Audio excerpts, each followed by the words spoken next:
Hello students. इससे पहले वाले वीडियो में हम डिस्कस कर रहे थे द्वैध शासन प्रणाली।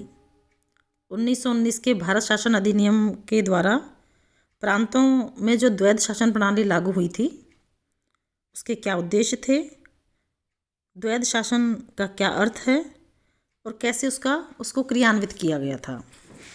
लेकिन जैसा कि हम उल्लेख कर चुके हैं, 1935 के अधिनियम द्वारा द्वैध शासन का अंत कर दिया गया और प्रांतों में पूर्ण रूप से उत्तरदायी शासन की स्थापना कर दी गई थी।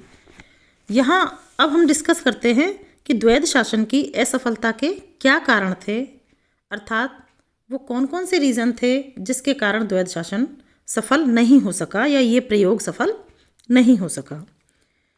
इसमें देखिए, कूपलैंड जैसे खुद ब्रिटिश लेखकों ने भी द्वैध शासन की असफलता का उत्तरदायित्व कांग्रेस तथा उसके ही एक अंग स्वराज्य दल पर डालते हुए लिखा है कि स्वराज्य दल की अड़ंगा नीति ने निरंतर गतिरोध उत्पन्न किया जिससे कि यह प्रयोग असफल रहा। लेकिन कूपलैंड और अन्य ब्रिटिश लेखकों का यह जो आरोप है वह हम देखिए अधिकांश हम सत्य नहीं मान सकते इस चीज़ को, क्योंकि वास्तव में द्वैध शासन की योजना ही सैद्धांतिक और व्यवहारिक दृष्टिकोण से दोषपूर्ण थी। इसकी असफलता के लिए प्रमुख रूप से योजना में ही कुछ दोष उत्तरदायी थे। अतः द्वैध शासन की असफलता के कारणों को अगर हम उल्लेख करते हैं तो उसको हम दो भागों में विभाजित करके देखते हैं। एक तो है योजना में अंतर्निहित दोष, योजना में जो बनाई गई थी योजना द्वैध शासन की उसमें खुद में क्या दोष थे, और दूसरा कुछ बाहरी परिस्थितियां थी जिसके कारण भी ये सफल नहीं हो सकी। देखिए, इसका पहला दोष अगर हम देखें तो ये सिद्धांततः एक गलत थी। द्वैध शासन की जो प्रणाली थी वो सिद्धांत रूप से ही सही नहीं थी। द्वैध शासन प्रणाली का एक सैद्धांतिक दृष्टिकोण होता है किसी भी प्रणाली का, वो दोषपूर्ण था। एक ही प्रांत की शासन व्यवस्था को दो भिन्न और अलग अलग प्रकृति की शक्तियों के अधीन कर देने से शासन में गतिरोध उत्पन्न होना स्वाभाविक था। भाई, जैसा कि हमने अभी डिस्कस किया था ना कि दो भागों में प्रांत के जो शासन था उसको दो भागों में विभाजित कर दिया था, रक्षित विषय और हस्तांतरित विषय। तो इस प्रकार से प्रांत की शक्तियों को दो भागों में विभाजित करना सही नहीं था, स्वाभाविक नहीं था। शासन में एक आंगिक एकता होती है और उसके विभिन्न अंग आपस में एक दूसरे से जुड़े हुए होते हैं, निर्भर होते हैं और सहयोग के आधार पर ही अपना कार्य कर सकते हैं। लेकिन द्वैध शासन की योजना राजनीतिक सिद्धांत और व्यवहार के इस मूल विचार के ही पूरी तरह से विरुद्ध थी। उदाहरण के लिए अगर हम कहें कि पंजाब में सिख के गुरु द्वारा आंदोलन की स्थिति का सामना शांति और व्यवस्था के लिए उत्तरदायी सदस्य द्वारा ठीक प्रकार से नहीं किया जा सकता था। क्यों? क्योंकि जब तक कि धार्मिक कोष से संबंधित मंत्री द्वारा आवश्यक व्यवस्थापन नहीं किया जाए। अब इसमें देखो दो चीज़ें हैं कि धार्मिक कोष से जुड़ा हुआ मंत्री अलग था, उसकी व्यवस्था देखने वाला मंत्री अलग था, और शांति और व्यवस्था देखने वाला मंत्री या शासक जो है वो अलग था। तो शासन के इन दोनों क्षेत्रों के बीच सहयोग का अभाव था। तो इस अभाव के कारण शासन में एकरूपता संभव नहीं हो सकती थी।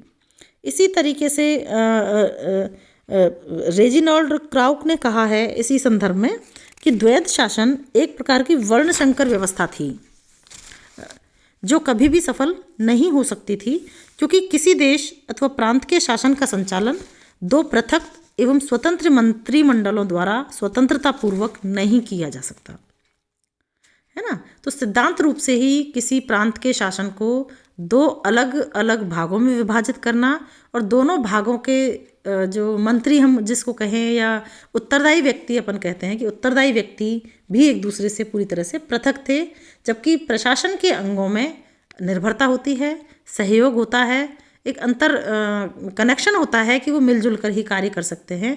लेकिन ऐसा इस द्वैध शासन में नहीं देखा गया था। तो द्वैध शासन की पहली जो आलोचना की जाती है वो इसके सिद्धांतिक या इसके निर्माण के रूप में ही की जा सकती है कि यह सिद्धांत ही गलत था। दूसरी अगर हम बात करें, इसकी आलोचना करें, तो दूसरा है कि विषयों का जो विभाजन था वो बिल्कुल अतार्किक और अव्यवहारिक था। 1919 के अधिनियम द्वारा जो दो सत्ताओं के बीच विषयों का विभाजन किया गया था वह इतना एक तरह से कहें अपन इतना बेढंगा था कि उससे अधिक अतार्किक और अव्यावहारिक विभाजन की कल्पना नहीं की जा सकती थी। मद्रास के भूतपूर्व मंत्री सर केवी रेड्डी ने अपने विभाग की अपंगता का वर्णन करते हुए, देखिए बहुत क्लियर कहा है, बहुत अच्छी तरह से उन्होंने वर्णन किया है इस बात का कि मैं वन के बिना विकास मंत्री था, समझ रहे हैं, मैं सिंचाई के बिना कृषि मंत्री था। भाई कृषि मंत्री था लेकिन सिंचाई विभाग मेरे पास नहीं था, विकास मंत्री था लेकिन वन नहीं था मेरे पास, है ना। कृषि मंत्री के रूप में मेरा मद्रास के कृषकों के ऋण कानून या भूमि के विकास संबंधी ऋण कानून से कोई संबंध नहीं था। अकाल पीड़ितों की सहायता से भी मेरा कोई संबंध नहीं था। सिंचाई, कृषि ऋणों, भू सुधार ऋणों और अकाल सहायता विभाग पर भी बिना किसी प्रकार के नियंत्रण के कृषि मंत्री का कार्य क्षमता का सहज ही अनुमान लगाया जा सकता है। इसके पश्चात मैं उद्योग धंधों का मंत्री हुआ, परंतु कारखाने, बिजली, जल शक्ति, खनिज पदार्थ और श्रम मेरे अधीन नहीं थे। ये सब किसके पास थे? ये रक्षित विषय थे। देखिए उद्योग मंत्री बना दिया, अब उद्योग चलाने के लिए बिजली भी चाहिए, कारखाने भी उसके अधीन होने चाहिए, खनिज भी उसके अधीन होने चाहिए, है ना, जल भी उसके अधीन। तो इस तरह की मतलब एक अतार्किक और अव्यावहारिक सा विभाजन था कि कृषि मंत्री बना दिया लेकिन सिंचाई विभाग पास नहीं है, उद्योग मंत्री बना दिया लेकिन कल कारखाने और बिजली विभाग पास में नहीं है। इनका बिल्कुल बेतुके तरीके से जो विभाजन था वो बिल्कुल भी सही नहीं था। इसके अतिरिक्त विभाजन इस प्रकार किया गया कि हस्तांतरित विषयों के लिए उत्तरदायी मंत्रियों को किसी भी एक विभाग का पूर्ण नियंत्रण नहीं दिया गया था। वस्तुतः विषयों का विभाजन इस प्रकार किया गया था कि उत्तरदायी मंत्रियों के हाथ में कम से कम शक्ति रहे और वे रक्षित क्षेत्र के सहयोग पर निर्भर बने रहें। लेकिन व्यवहार में परिषद के सदस्यों और मंत्रियों में आवश्यक सहयोग का अभाव था। अतः द्वैध शासन की असफलता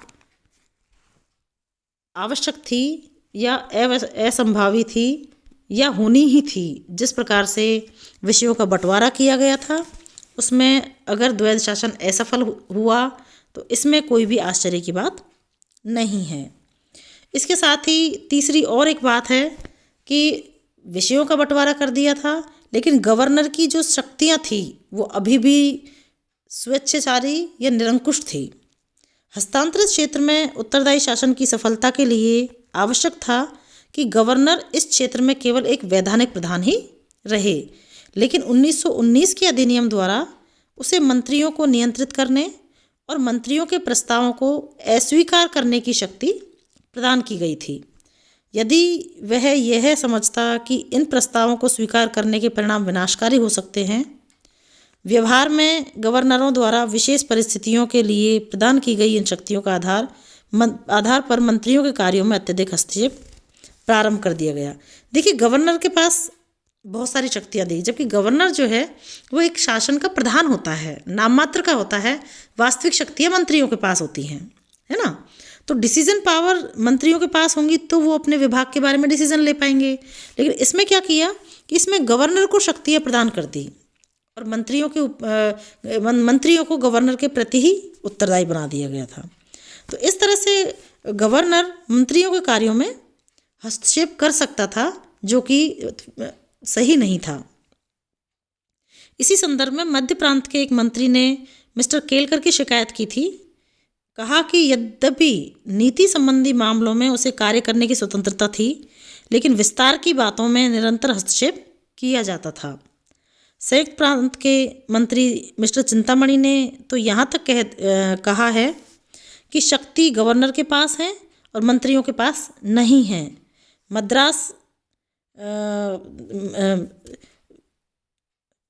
की अगर हम बात करें तो मद्रास प्रांत के एक मंत्री CR रेड्डी ने यहाँ कहा के मतानुसार या उनके अनुसार तो मंत्रियों की स्थिति गौरव में सचिवों जैसी ही थी। मतलब मंत्रियों के पास अपन ये कहें एक शॉर्ट फॉर्म अगर इसकी हम बात करें, शॉर्ट में बात करें, इसको सार रूप में बात करें, इसका मतलब ये था कि महत्वपूर्ण या वास्तविक शक्ति गवर्नर के पास थी और मंत्री जो कि विभागों तो उनको सौंप दिए गए थे, लेकिन विभागों से संबंधित कोई भी शक्तियाँ उनके पास नहीं थी।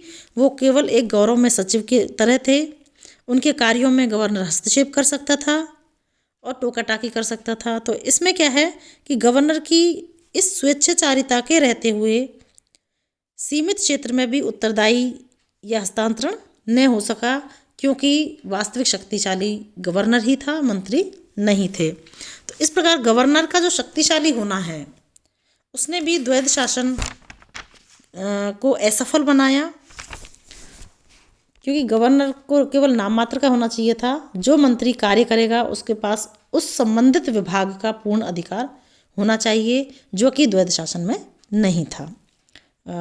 नेक्स्ट कुछ और इसकी परेशानियां हैं या अपन ये कहें कि दोष हैं द्वैध शासन के, जिसको हम नेक्स्ट वीडियो में डिस्कस करेंगे। धन्यवाद।